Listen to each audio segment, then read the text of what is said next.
Voici la 6e génération du best-seller Volkswagen, la Golf. Pas de révolution puisque ce nouvel opus reprend 40% des éléments de la numéro 5.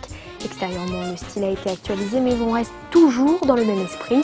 Le gabarit est lui identique puisque Volkswagen a utilisé le même châssis. Au final, l'auto mesure toujours 4,20 m mais gagne 3 cm en largeur pour atteindre le 1,79 m. À bord, pas trop de dépaysement, seul le dessin de la planche de bord et du bloc d'instrumentation change. On note cependant une qualité de finition et d'assemblage en net progrès. Côté transmission, la Golf 6 développe la boîte DSG à double embrayage. Elle est ici associée à un 2 litres TDI de 140 chevaux de nouvelle génération avec rampe commune d'injection. Après quelques kilomètres, on ressent déjà tout le bénéfice de cette technologie. La Golf 6 est plus silencieuse et plus sobre. La consommation baisse de 0,6 litres comparée à la 5 pour tomber à 5,4 litres au 100 km. Un regret, couplé à l'onctueuse boîte DSG, ce moteur ne bénéficie pas du bonus écologique de 200 € réservé à la version boîte manuelle.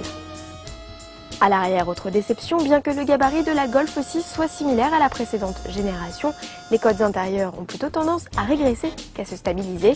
On perd ainsi 3 cm en espace au coude et 2 cm au niveau des genoux, mais elles restent acceptables et dans la moyenne de la catégorie.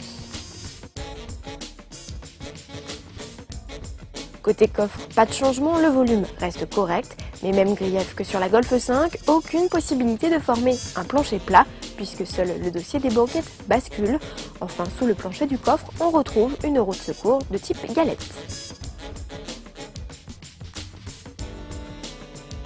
Dans sa finition haut de gamme Carrera Edition, notre Golf s'affiche à 30 300 €. La gamme Diesel 5 portes débute pour sa part à partir de 20 950 € avec le TDI 110 chevaux, compté à partir de 16 570 € pour le 1,4 litre essence de 80 chevaux.